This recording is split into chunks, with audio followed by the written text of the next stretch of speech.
Welcome to the Exhaust Notes podcast. What is good, everyone? Welcome back to another episode of the Exhaust Notes Formula One podcast. My name's Nick Engvall. I'm with my guys Todd and Rohit. We're so close to the season, you can almost smell the burning rubber in the air. What's good, fellas? How you guys doing? Tutto bene. I was hoping to be fluent in Italian before this moment actually happened in real life because I was inspired by the, do we say, passionate usage or lack thereof of English from one Matteo Binotto, who, by the way, that was the happiest that man has looked in the first 10 minutes of Drive to Survive Season 5 than I've ever seen him. Yeah, he was looking pretty chipper. But I mean, hey, I'd probably enjoy just drinking wine with Gunther, you know? Driving a tiny Fiat in the beautiful hills of Italy, drinking wine. Yeah. And hanging out with the Steiner ship. It's a good time. Man, I think we're all fans of the Steiner recliner. At least that's what I would call his interview podcast. That is a great podcast name. Good over here. Testing's in the middle. I think we got day 3 coming up in a few hours, which I will promptly fall asleep on after I turn it on 10 minutes in. But yeah, we're week out. Exciting times. No, I mean, not only that, it's slowly starting to feel like a season. I mean, we're starting to see rumblings not through Drive to Survive, but other things as well. I think I saw my first commercial on ESPN for the race. I've had random people in my life say, hey, when are you guys doing episodes? And it's like, how dare you? Because if you knew, you'd be subscribed. And if you'd be subscribed, you'd leave us a review. So please leave us a review so then you can subscribe. And I don't have to do this whole song and dance every time. Exactly.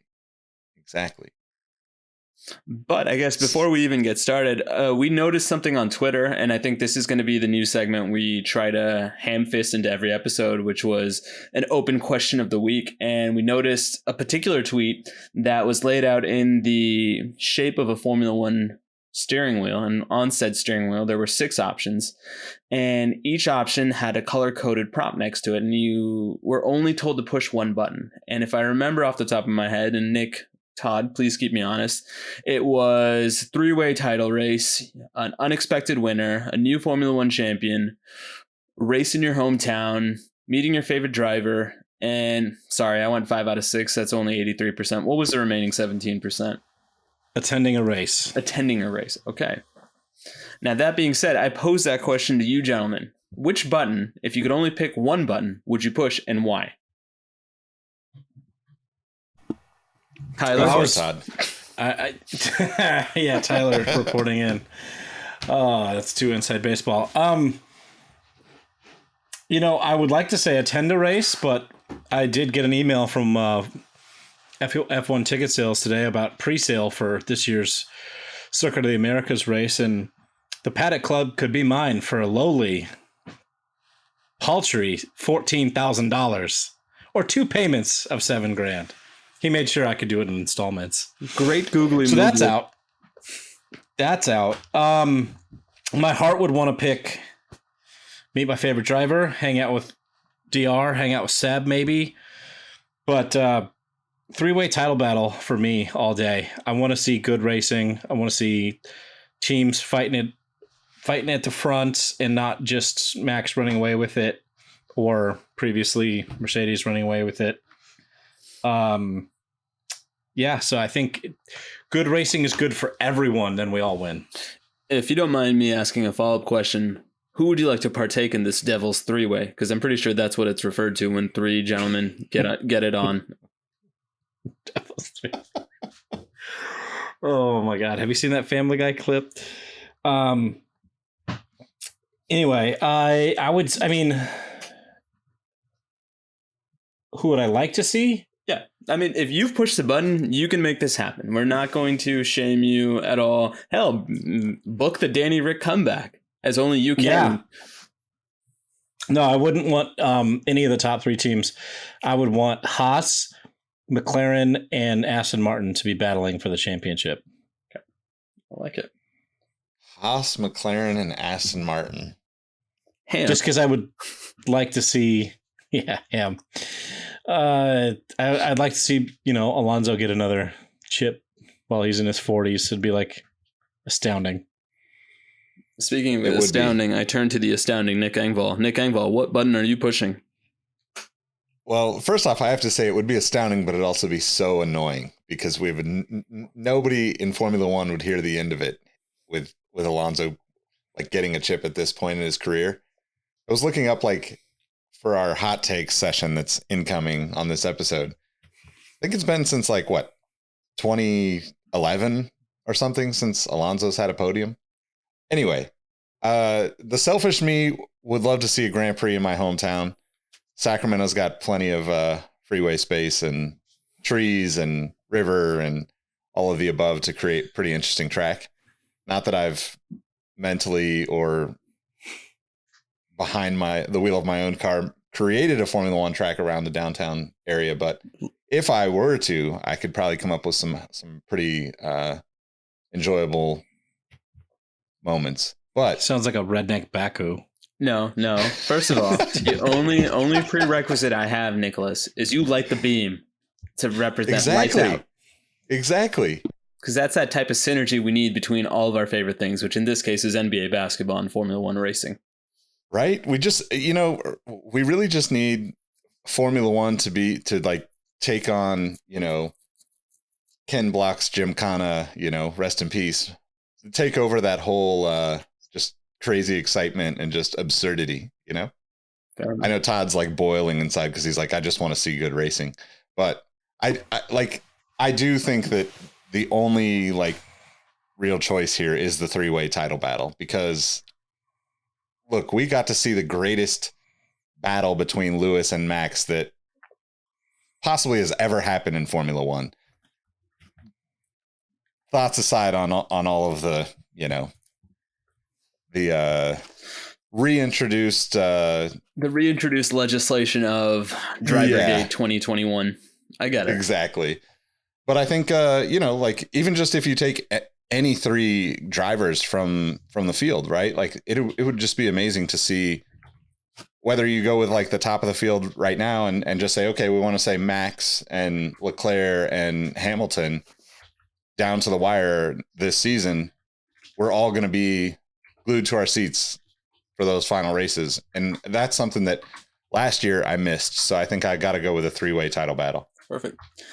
How about you, Rohit? I think, unfortunately, I will not go Devil's three-way in terms of synergy across all three of us for the three-way, which I think that's like 9, because 3 times 3 is 9. I'll go for a new champion, and I'll go off the beaten path, and I'll go for Carlos Sainz, just because I want to further that single-handed narrative that I'm pushing, which is Carlos Sainz is better than Charles Leclerc. So, hello to the Racing Discord. Come at me, bros. Come at me.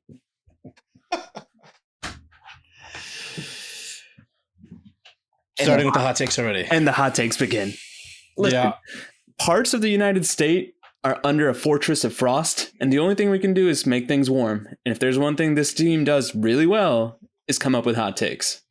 So, are we ready? Do we need to get more reviews out of the way? Because I want to make sure we get rid of all the stuff we need. We need to eat the biggest bowl of vegetables that we can, because this is going to be a diabetic's nightmare. It's going to be straight sugar for the rest of this episode. Let's do it. Let's just get into it. Okay, who wants to go first? How do we want to do this? Do we just want to go person for person? Do we want to go round robin style where we each just trade off hot takes? Yeah, let's do that. Wait. Let's start with a Discord. Yes. Because we got some good hot takes from the Discord. True. So let's show some love to the Discord and rattle off a couple of from Discord to start. All right, let's do that. So I asked our Discord earlier today, since we're going to be recording this episode, what are some of their hot takes for this season? And they did not disappoint. And starting off with a banger, which is, some would say, not a hot take, given the track records. But Ponchies chimed in first with Ferrari will somehow, some way, still choke this season. It's the everything, everywhere, all at once prediction of Formula One hot takes. Listen, as the resident Ferrari fanboy, as a sufferer of Stockholm Syndrome, how dare you, Ponchies? Because how dare you, in this case, is how dare you be so accurate before a single lap has been run? It's going to happen. I'm not happy about it. I refuse to acknowledge it, but well done, sir. Well done. I think it's it's hot, but it's also probably pretty accurate. My favorite thing about it is like, I hope that next season's Drive to Survive, we get a cut to Bonato drinking wine, just kicking back, enjoying the fact that it's not his fault this time. On his paid gardening leave, just being like, "Yep, see, wasn't me." No, I think. Go ahead, Todd. I think that's unfortunately the truth. There is that he's only been gone a few months, and it's going to take time for Fred Vasseur to install his way of doing things in the team. So it could be a hot take, or it could be a accurate take, but I still love it, Punchies. All right. Up next, what do we have? Aaron came in with a triple hot take. McLaren won't be in the battle for the top midfield team. Lewis will dominate head-to-head against George. And DR, this one I feel like is just a shot across my bow.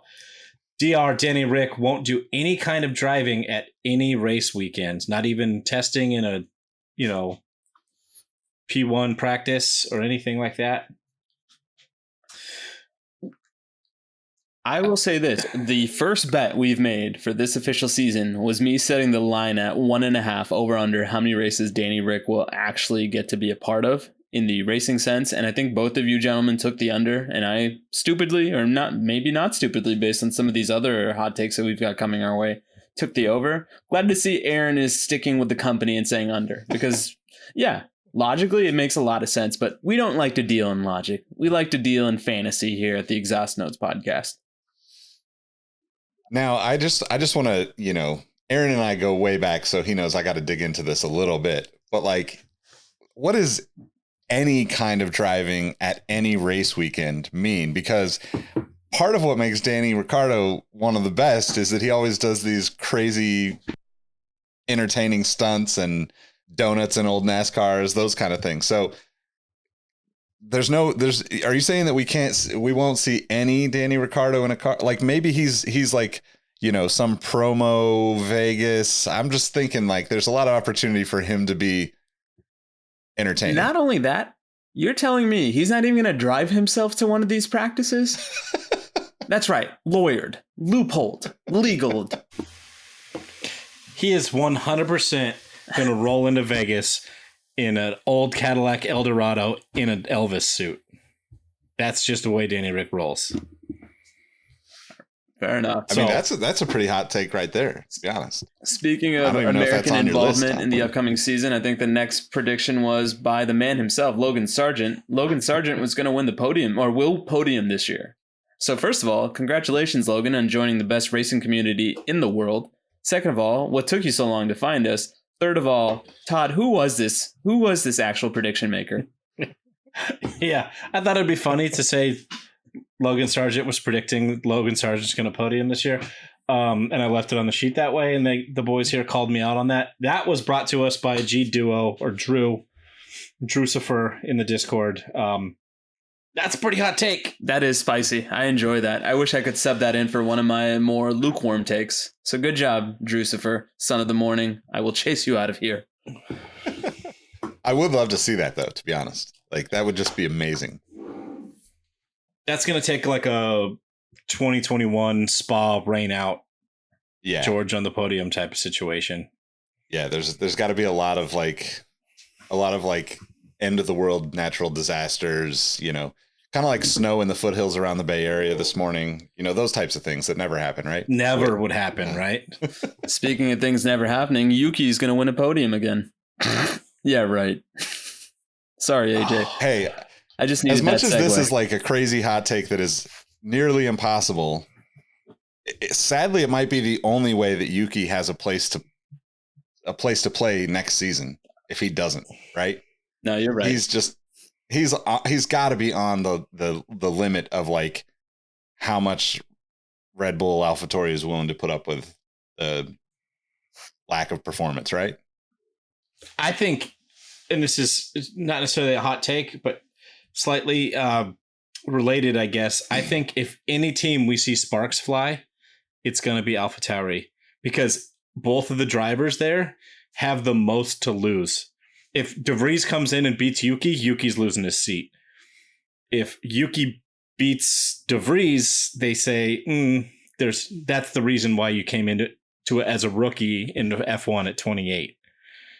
I feel like we're going to see some sparks fly there.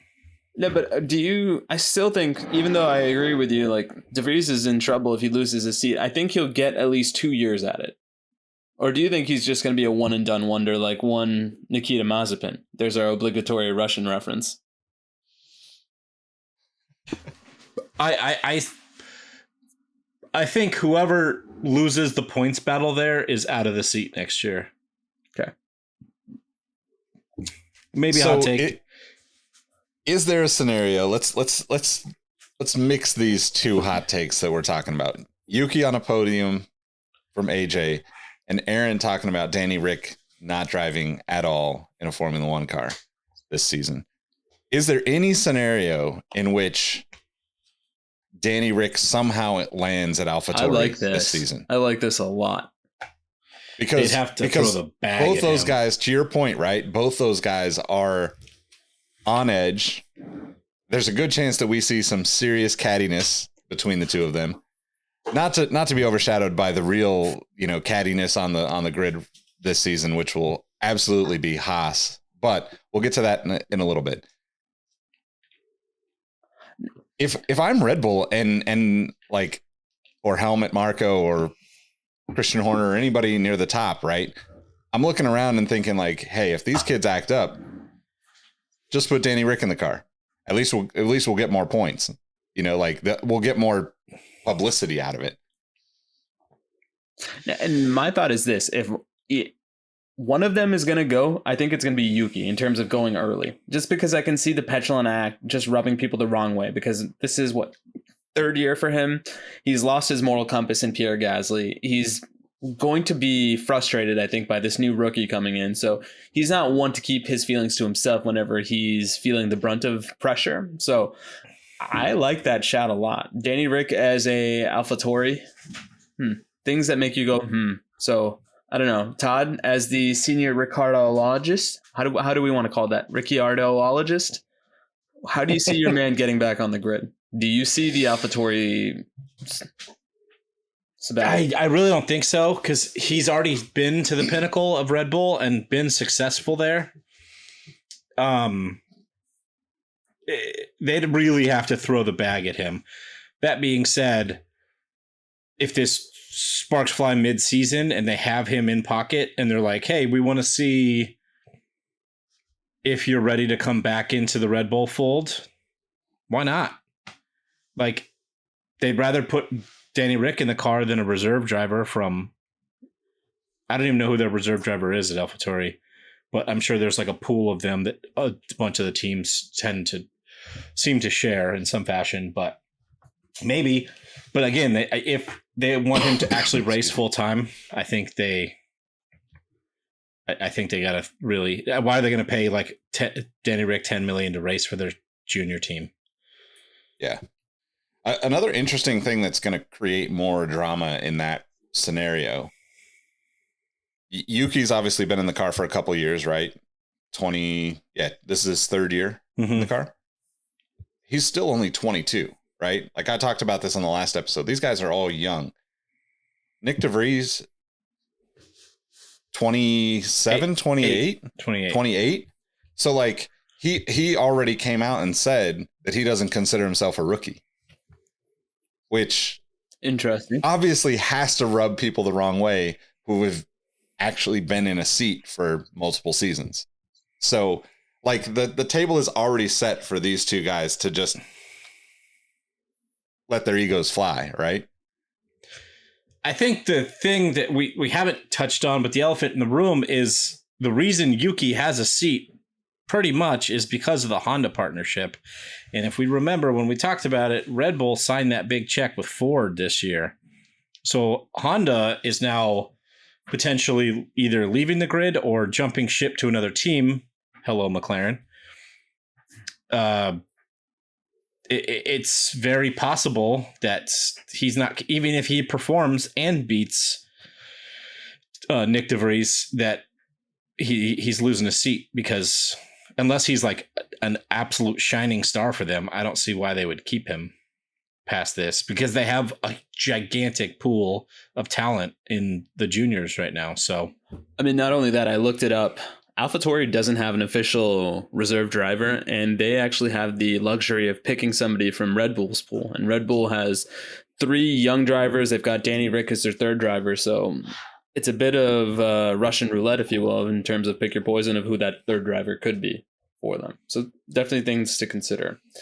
Do we want to just give our podium of Trevor predictions and then we'll go into our own? Because I'm getting antsy, guys. I want to selfishly spread my brilliance to the world. So we had 2 more people chime in with triple hot takes. Okay, go for it. We'll run through those and then move on to our own. Trevor chimed in that Alonso's going to have multiple podiums. It's looking kind of likely if you've been watching testing. Mercedes finishes a distant 3rd in the constructors, which, I mean, that's just staying the course they did last year. And George outpoints Lewis again. That's a pretty spicy one. We'll see. We will see. All right, and then lastly, John chimed in with a triple, and shout out to John's wife for chiming in with a hot take. 3-team battle for the top spot: Red Bull, Ferrari, and Mercedes. Which I guess we know what button he pressed on that steering wheel. Haas, Alpine, and Alfa Romeo will battle for best of the rest. Wow. And he put a little sub note that he'd just finished watching the day 2 highlights of testing. So I'm guessing they did the top spots on the timing sheet in day 2. And his wife's hot take is Lewis has 1 race win this season. Ouch. That's 1 more than last year, so it's on the up and up for Team Lewis. Good point. All right. You guys want to go round robin for ours? Yeah, let's do it. With Ro chomping at the bit, I think you should go first. Okay, with my first overall hot take, I am making the prediction, nor having the take, Lando Norris will have the highest percentage of his team's points, more than any other driver. And he was at a very respectable 77% of McLaren's points last season. And the only person I think that had more in a competitive car was Bottas, who accounted for nearly 90% of Alfa Romeo's points in 2022. Gentlemen, what are your thoughts? I mean, the wishful thinking in me still wants to see Lando do well for McLaren, so I think it's feasible. I'm Team Papaya. Why would you say the wishful thinking and just you? I want to see Lando. I want to see Lando win races. No, and I was going to say, yes, please give me that big old butt. But we do have Oscar Piastri coming in to race this year. And if we look back at his track record real quick, since 2017, every championship that he's raced in, he's won. Now, I'm not saying he's going to win the championship this year. I'm just saying this kid's the real deal. I think there will be a much smaller gap to Lando. I still think there will be a gap because it's his first year. By all accounts, from watching testing, the McLaren's car is not very good, but we'll get onto those hot takes later. But I think it's going to be a smaller gap to Lando, and I think the point split will be something like 65-35. Yeah. Now, I was going to ask you over under 66%. I will say this. I think Lando is going to score more individual points this year, but I don't think McLaren will score as many points this year as a constructor. So do with that what you will, math nerds. That's fair. I mean, so I'll just hop in with my first hot take. I think Lando's going to get his first win this season. It's going to be one of those, I forget the quote, but like, God comes down from the skies and points to your side of the field, kind of, college Jim Belushi speech, whatever. But the stars will align, and Lando's finally going to get a victory. We're starting to get closer to the sun with these hot takes. I want that to happen. Trust me, I want that to happen. Unless we have some sort of crazy race, Spa 21, Suzuka last year, something crazy rain race. I don't see that happening. All right. What do you see happening, Todd, with your first hot take? I'm shooting for the stars, and I'm speaking it to the ether. Sergio gets replaced mid-season because of an even bigger gap to Max, and DR comes in to race for Red Bull. Whether I believe this in my heart or not, I don't know, but I'm saying it. However, Daniel Ricciardo still has about the same gap to Max that Sergio had last year, so it's not necessarily an upgrade for Red Bull, but we see DR race, which is exactly the opposite of what Aaron said. We're actually going to see DR finish out the season for Red Bull. So let me ask you this then. If we see this situation come to fruition, will DR get a podium this year? Yes, absolutely. Okay. I know 2 people that are going to be very happy. Actually, 3. Hello, Miss Stephanie, our favorite listener. Shout outs to the wife's coworker. How are you? Hey, girl. Let's not do this. We're not going to get canceled in year 2. And if we do, it's because I'm going to say something inappropriate. But hey, it's still early. Nick, what's your thoughts? We going to see DR? I can't even wrap my head around that, man. Like, so where does Checo go from there? I don't know. He fucks off to Mexico or something. Or he replaces Alonso or Lewis when they retire next year? Maybe. He's a solid number 2. Like a good morning one? Yeah, I agree.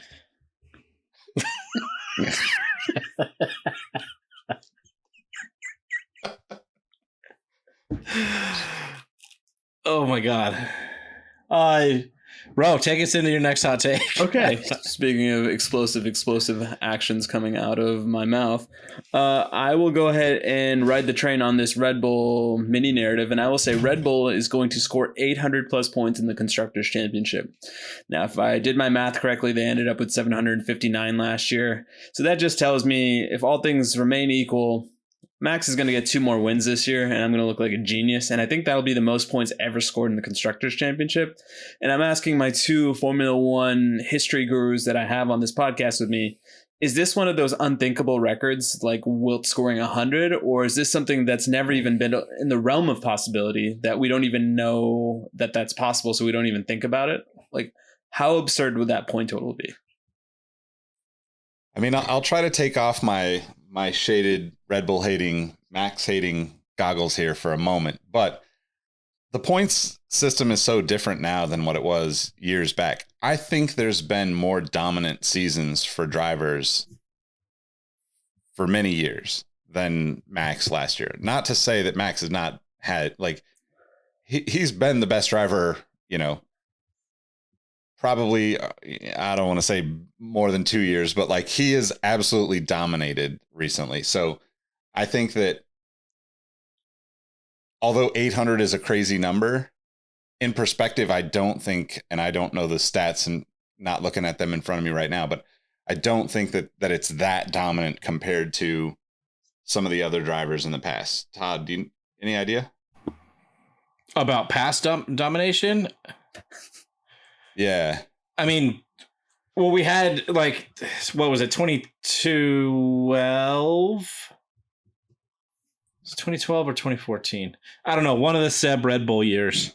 He had the previous record, right, of 13 race wins in a year, which was finally beaten by Max last year with 15.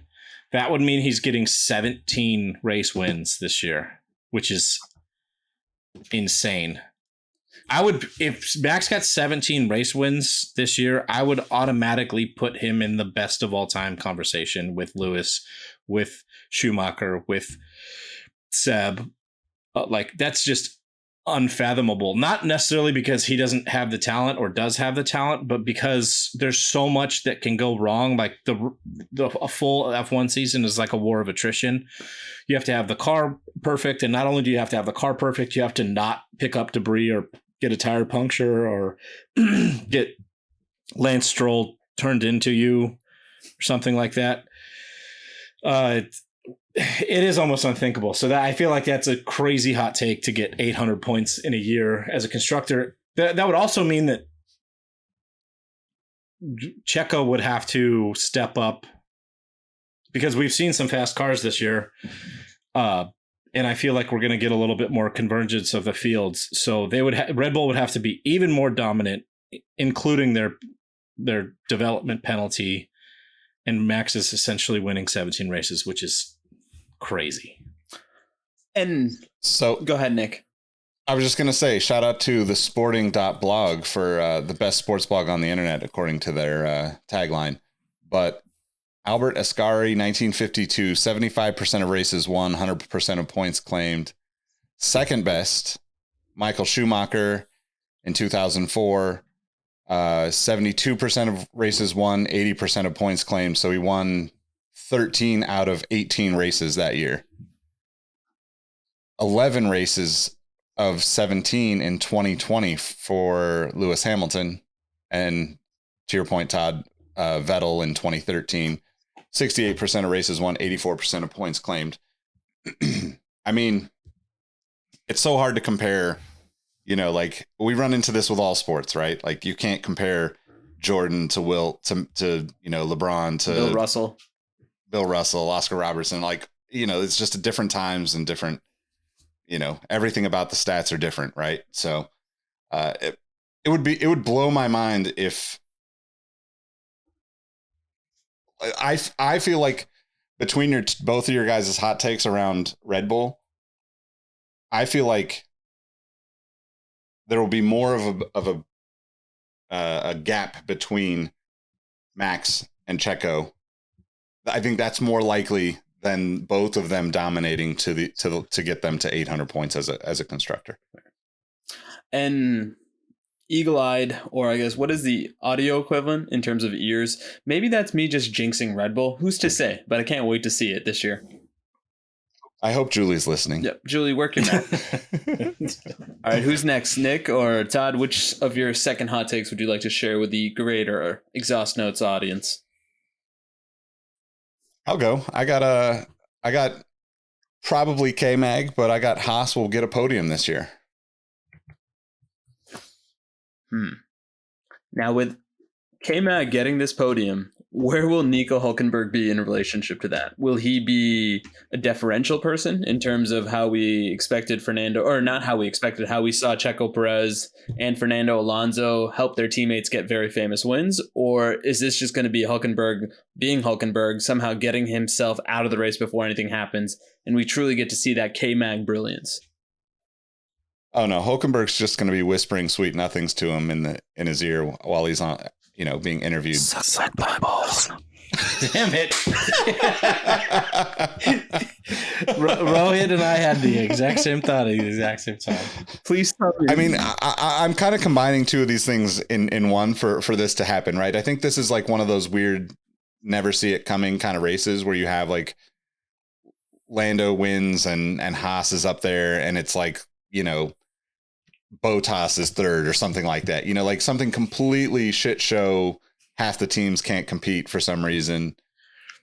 Like a Monza 2020 when it was like Pierre, Carlos, and yeah, exactly. Where you're looking at all the results in the future, and you're like, what on God's green earth happened at this race for this to happen? Yeah, because sometimes those are just the fun races to watch, because you're just like sitting there like watching, wondering how we ended up in this situation. I'm going to piggyback off that because I also had Hulk finally snaps his unwinning streak and finally gets a podium. So same page with Nick. I think Hulk finally podiums. But exactly what Nick just said, that same type of race where we have like Lando wins, Hulk gets, or let's say Pierre's P2, and we got Hulk in P3. And then he tells everyone to suck his balls. So let me ask you this, ball sucking aside, because that's going to happen this year for Haas. What are realistic expectations for this team? Because I think they have this idea that, hey, we're going to compete for that best of the rest title, but I still see them in that middle class of 6, 7, 8. What do you guys make of it, since you guys feel a little bit more optimistic about their chances?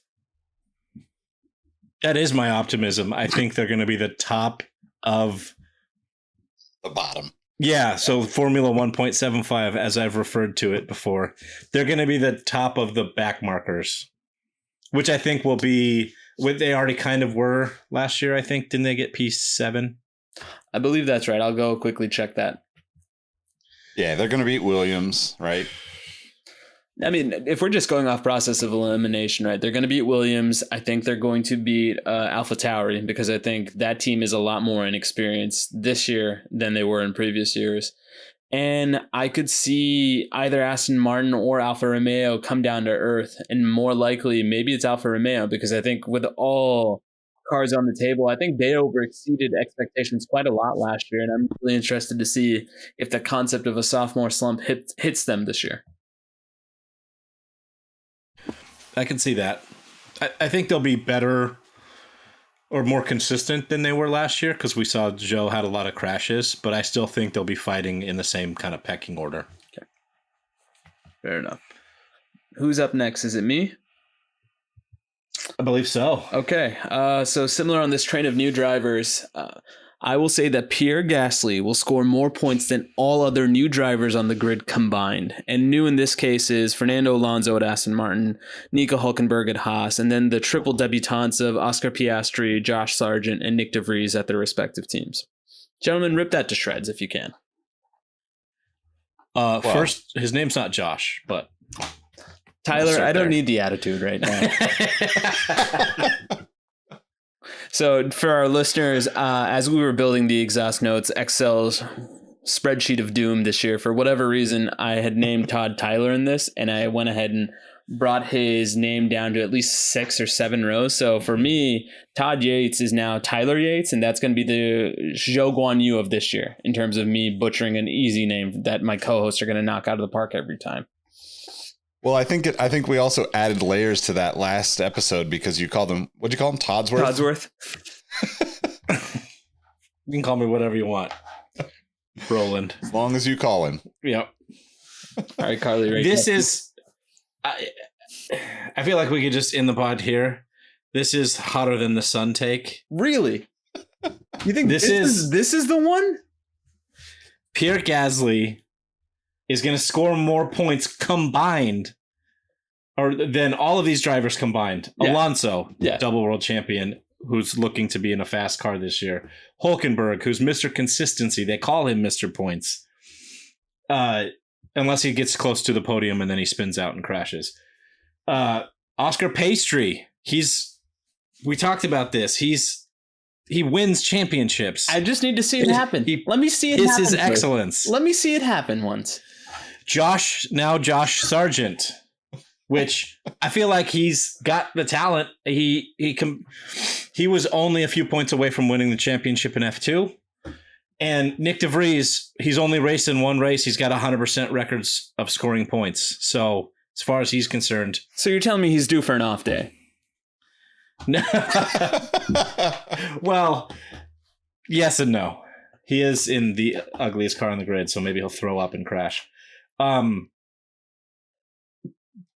This is, like I said to you in the pre-show, I wish you would bet me serious money here or lots of little Debbies because there is zero chance that this happens. All right. I'm looking forward to this. I didn't think it was that controversial when I wrote it down, but I clearly misjudged my own brilliance.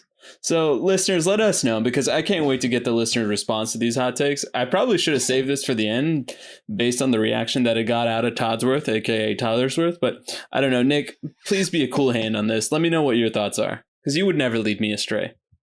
Well, since we're on the topic of young drivers, my random fact of the episode, Formula One fact, is Sebastian Vettel holds the record for the shortest time eclipsed before picking up a penalty.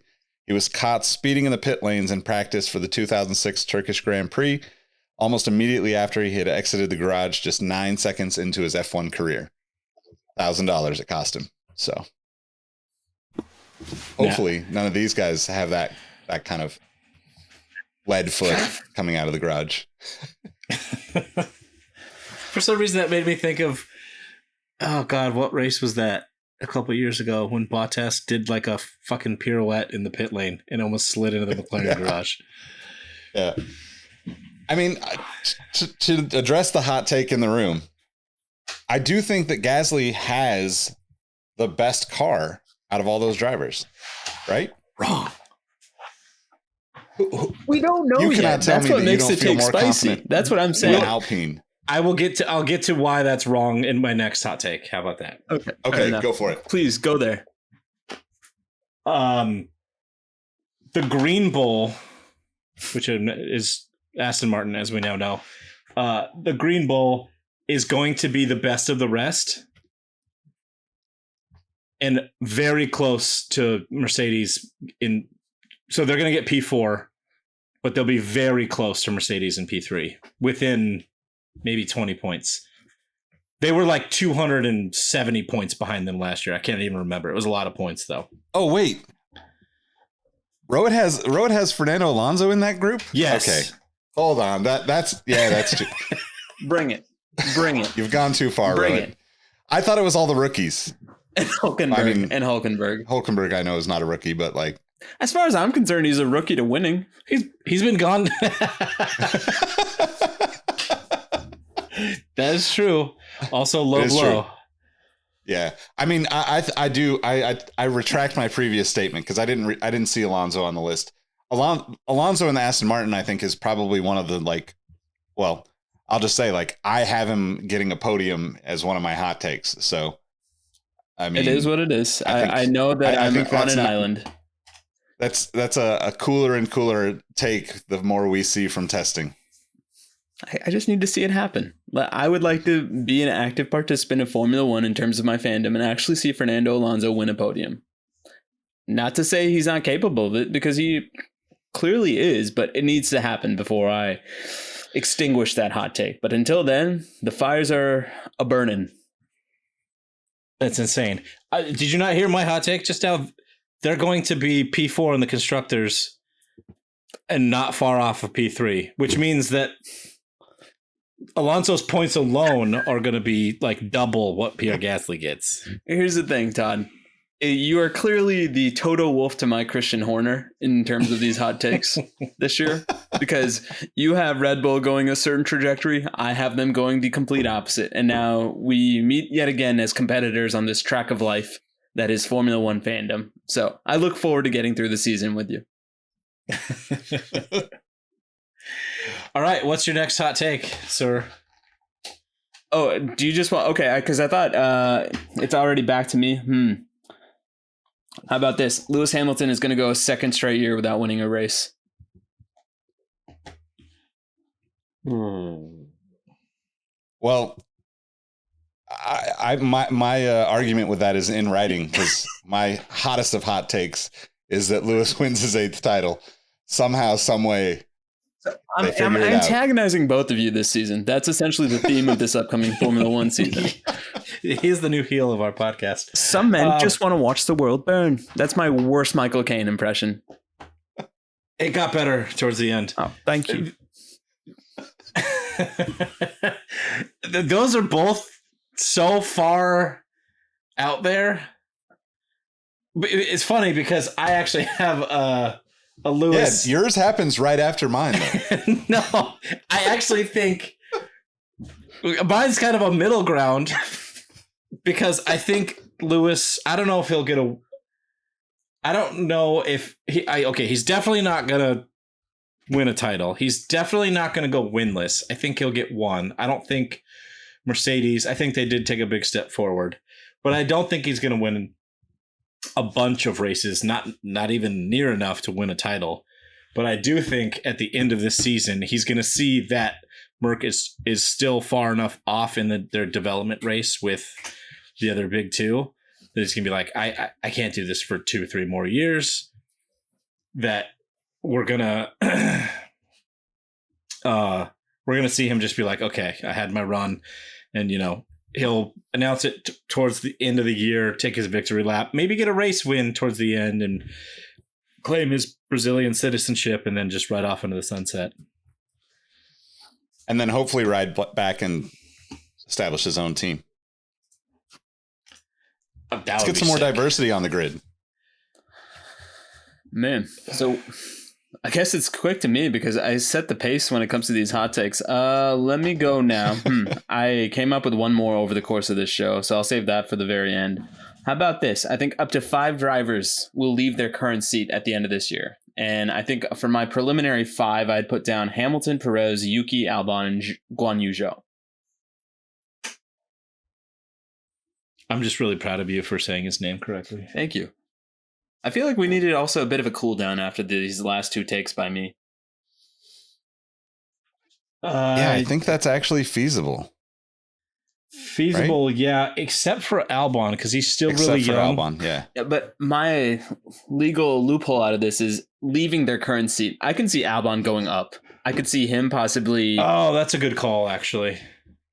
Thank you. Proving himself in the Williams, and then somebody else needs a driver. And the way we've been talking about AlphaTauri, I would think he would be the logical next man up for AlphaTauri if he's still under that matrix or that is Red Bull contracting. Would he go back? I think he'd rather have his smoke show girlfriend kick him in the nuts repeatedly than go back to the Red Bull camp. Please do not bring your personal biases into this. Like, I don't need to hear that, Todd. I just wanted to talk about how hot his girlfriend is. That's and luckily my wife doesn't listen to this podcast either. So that's fair. That makes 2 wives. She's also smoke show though. Yes, she is.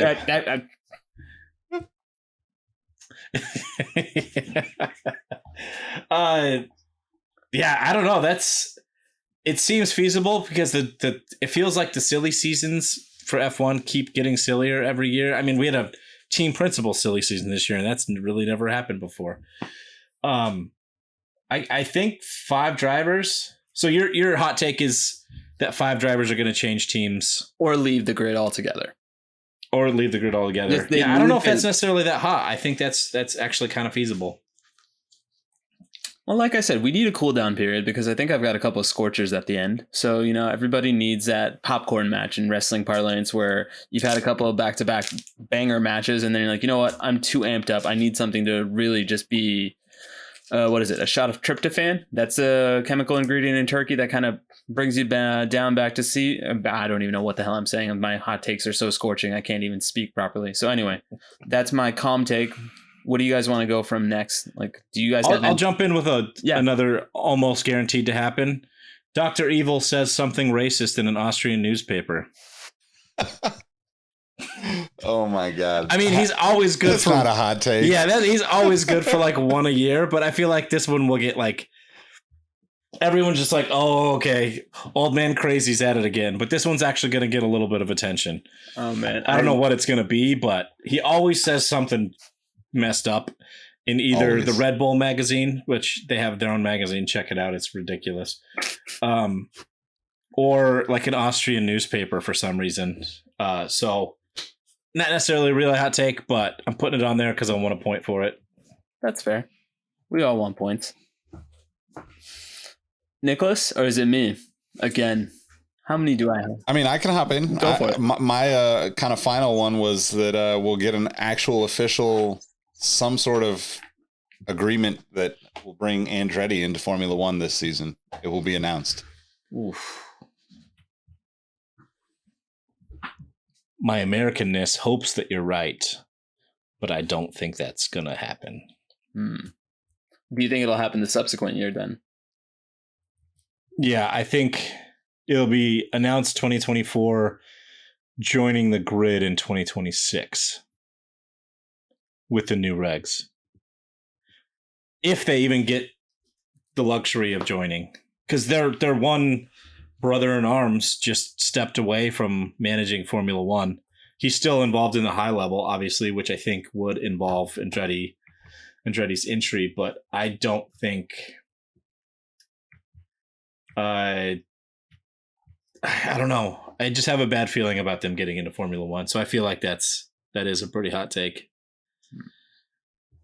No, I mean, to me, this is a topic that I've actually got the most listener feedback on. And I think overwhelmingly everybody wants this to happen. And that's why I'm worried it's not going to happen, because that's just how life is sometimes. But I will, like my co-host said, speak this into the ether. I think Andretti is going to join. It's going to be a question of when and not if. And I really hope I prove to be right on that. One other thing I know I'm going to be proven right about is that there will only be 4 race winners this season, and that'll be Max, Checo, Russell, and Charles. Wow. Not only do I think that's like a very, very hot take, because we always have like every season is good for one random race winner. Pierre Gasly, Daniel Ricciardo, Ocon. We always have that one. So that would be crazy to only have the 4, but to not put, if you think that Mercedes at some point in the year will have a car that competes and not have Lewis in that conversation is pretty crazy. Yeah, but I'm also trying to keep a consistency amongst my hot takes, because I think it would be even silly for me to say Lewis is not going to win a single race this year and then say, oh yeah, he's also part of my 4. Like, I'm not dealing in the multiverse. I'm dealing in the Roverse. Coming to a VR headset near you. Please. What is it? Virtual Boy. Those big old red things. God, that was a cool system back in the day. And then I guess, although this may kind of conflicted a little, my penultimate hot take, because I think I have 3 Ferrari related hot takes. Ferrari will have the closest gap between their driver points, with Sainz scoring more. Because once again, I am a troll, I'm a chaos agent, and I think Carlos Sainz is much better than Charles Leclerc. Another hot. I think so. Charles is going to win a race, but Sainz is going to have more points. That's more in the realm of possibility than saying Lewis is not going to win one, but then he's going to be one of my 4. So, like I said, your boy does love a P2. He does. He's a smooth operator, and smooth operator is Spanish for P2. Man, that's a lot. I don't know how to react to that. I think all of the Tifosi are going to like try to seek you out and dox you and burn your house down. Yeah, I don't think Vincenzo's coming on the podcast if he hears this episode, because the last thing I had, and then I will save your Ferrari hot take for the last thing, Todd. After watching the first 10 minutes, you can't convince me that Matteo Binotto was not interviewing Gunter Steiner for a future position as a Ferrari principal in those first 10 minutes of Drive to Survive. And then I really want that, because that's such a chaos thing, because he truly would be the person that, in the parlance that we've kind of used in this season about winning the press conferences, winning the races, Gunter Steiner's on that level of Christian Horner and Toto Wolff in terms of commanding a room and being bigger than the drivers, which in a turn, in my mind, helps the drivers, because then they know that, hey, we don't have to worry about it because Gunter's going to Gunter and he's going to take over some of the headlines. So that's my pipe dream hot take, that Gunter Steiner will someday manage Ferrari. I mean, that would be amazing. The chaos that ensues would just be, they'd have to have a whole separate Drive to Survive, like sub Drive to Survive. I'm convinced we're going to get it this year, because the way that Gunter Steiner always gets camera time. And previously I thought it was a Daniel Ricciardo centric show. It's not. It's a Gunter Steiner show. That's the secret sauce. That's who America truly loves, if we're being honest with ourselves. Because there's nothing more American than a bumbling middle manager. He is Michael Scott reincarnated as a international man of mystery and intrigue.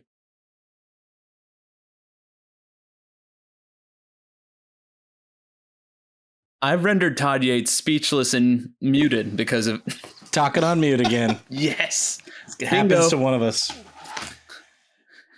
Yeah, I would love to hear that or see that from a chaos perspective, because it would just be funny to see what kind of fireworks that would produce. But I don't think Gunther would ever leave Gene Haas, because he gave him his start in Formula One, and through this whole time when Haas has been basically the laughingstock, Gunther's been there. And I don't know. It's just, like you mentioned, he's like America's sweetheart, and I don't want him to leave the, quote unquote American team. Yeah, I mean, I feel like he keeps it interesting for a team that's, not really in the mix. All right, I'm going to finish off. I actually have 2 more. One we kind of skipped over. Nando, your boy, Fernando, gets a win this year in the Green Bull and talks about how good he is and how he's coming for Max's behind. Please don't do this to me. Please don't do this to me. Fernando's getting a win. What do you guys think? Hey, I had him down for a podium, so I had think him it's not down for totally a podium doable. because my scorching take is still doing it. In fact, as you guys have been chatting, I've been trying to tabulate the math, and your boy might be off in terms of his math, but I'm going to stick with it because that's what we do during hot take episodes. We're ride or die for our takes. Yep. And again, conversely to one of Rohit's hot takes here, Leclerc triples the amount of poles than he has wins this year. So I'm guessing he has about 9 poles this year and 3 wins. If he gets, how many wins did he have last year? I want to say 4. No, not even 4. 3 probably. I would take that if I was Charles Leclerc, to be perfectly honest. If you, right now, if you gave him the option of, will you take 3 wins and the rest are still undecided, I think he would take it. Because to me, after last year, I think he's ready to take any sort of credibility, and credibility in this term is boringness or uneventfulness. And I think when he's on his game, there is nobody that is more professional in terms of how he drives. Like with Max, when he's winning, there's always this moment where you're like, holy crap, this dude was born to race. He does things we've never seen before in a car. Charles Leclerc is the opposite. He's only doing things we've seen in a car. He just does it at a very high level, probably at a level we haven't seen in a long time. Yeah, actually, I wish I would have predicted this last year because he actually he had 9 pole positions and 3 wins last year, so I would have been spot on. I don't know if I could think of a more frustrating season. For him? 9 pole position. Any driver, right? Like, just look at that. Like, if you're on pole 9 times and you only get 3 wins, man, that hurts. And like probably 4 of those, you were fighting for the win, and your team fucked you up. Yeah. Yeah. Damn. But I think he's gonna double down, do it again this year. So that wraps up the hot takes. Okay, if we have time, because if there's one thing the Exhaust Notes love, it's an exhaustingly long episode. So I kind of did the math. So last year, Fernando Alonso scored 81 points. Pierre Gasly scored 23. Mick Schumacher scored 12. Danny Rick scored 37. Vettel scored 37. And we're going to say Nicholas Latifi. How many did he get 1, right? Because I'm automatically inclined to give him 0, but I don't think that's right. So I'll give him 2. Now that we know that the musical chairs has stopped and people are in new positions, which driver is least likely to hit the point total that their predecessor got? Because I don't think Oscar Piastri is going to score 37 points the way Danny Rick did last year. You don't think he's going to get there? You don't think he'll surpass that? No, I don't think he'll get there.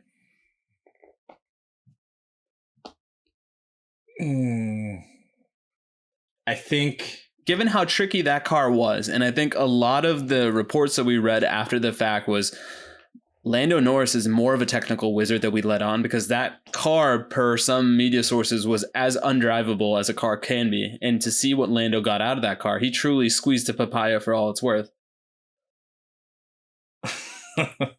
Yeah.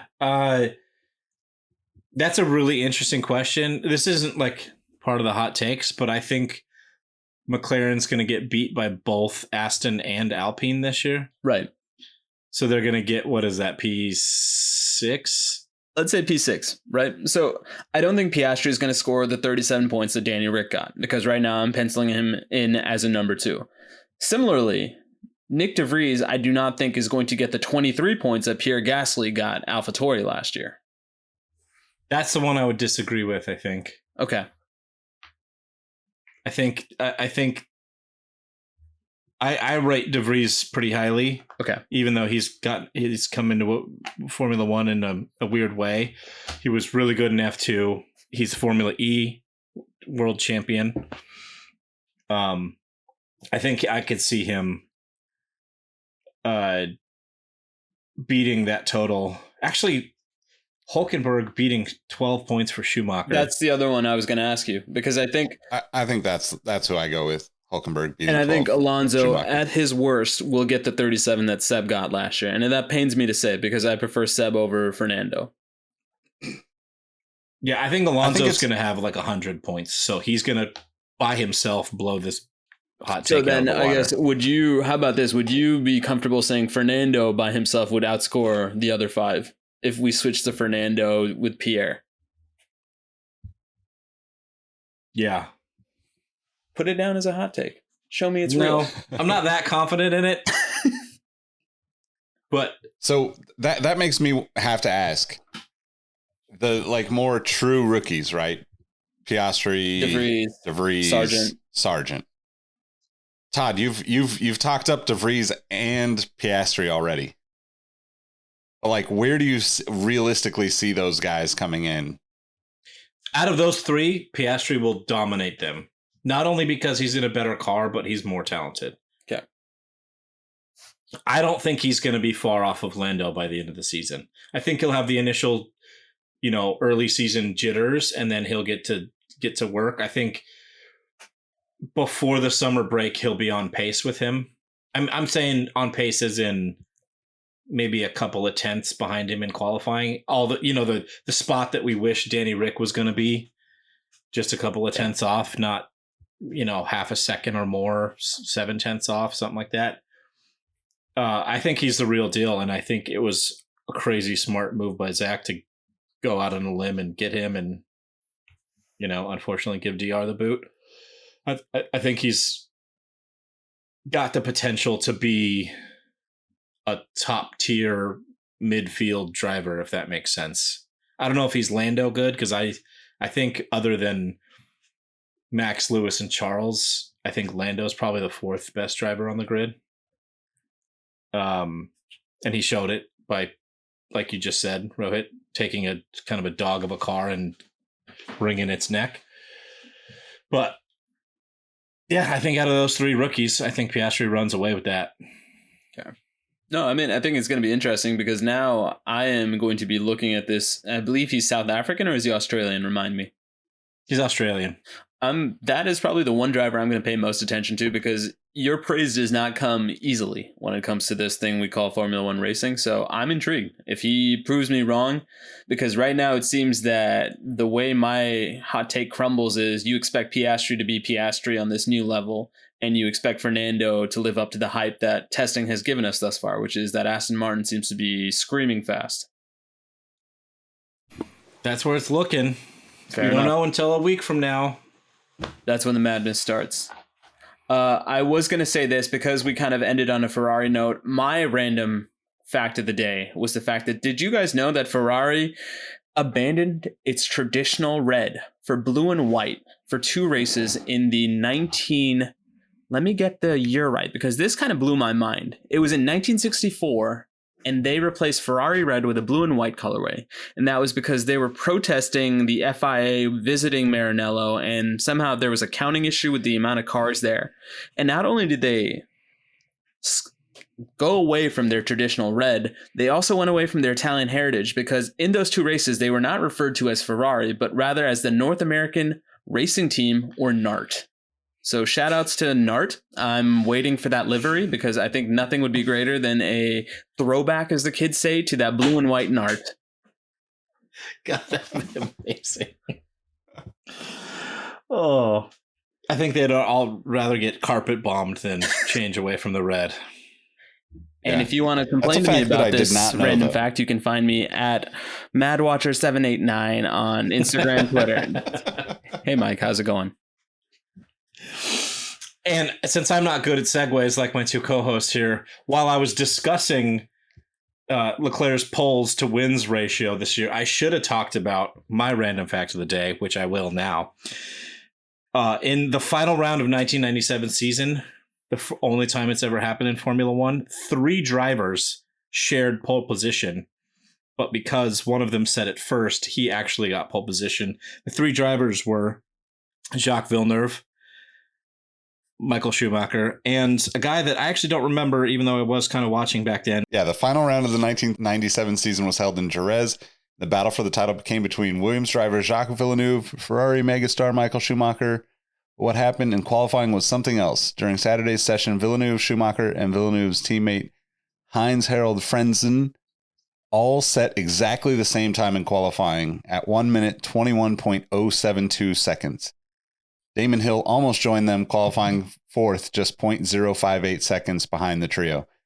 As Villeneuve set the time first, he started on pole alongside Schumacher with Frentzen in third. Such a scenario has not happened since, but it would still be incredibly exciting to see. That is wild. I don't know where that's from. I'll figure it out and I'll put it in the old chat. Oh, I guess it's from F1.com or whatever. So I hope that independent that's blog an amazing does well stat, though. Yeah, yeah, exactly. But anyway, we lost Todd, Toddsworth, Tyler, whatever you want to call him. You can find him at TEasyF1 on Twitter or on Instagram at dadshoot.jpg. Rohit, how can everybody find you? You can find me on Twitter at RohitM13. You can find me on Twitter at Roheezy. You can find me in the Exhaust Notes podcast, the Sneaker History podcast, the Sneaker History Discord. We're everywhere. Can't stop, won't stop, as a famous urban philosophizer by the name of Sean Combs once said. Exactly. You can find me at Nick Engvall everywhere, and obviously follow Exhaust Notes FM if you haven't already. Hit the first link in the description, and you'll be able to join the Discord. You can even leave us your own hot takes in the Formula One channel with the rest of these hot takes that we read. Wayward son, Todd Yates has returned. Todd, what was your hot take? Or not your hot take, your random fact. My random fact that only one time in Formula One history, 3 drivers have shared pole. Apologies for my internet. That's okay. It happens to me weekly. And I would say this. 3 drivers have shared this episode with you, listeners. So please leave us a review. Join our Discord. Subscribe. Give us your hot takes. Because as strong as we are, we're only stronger with you by our side. Well said. We'll catch y'all on the next episode. Peace. Alpine's going to get 3rd this year.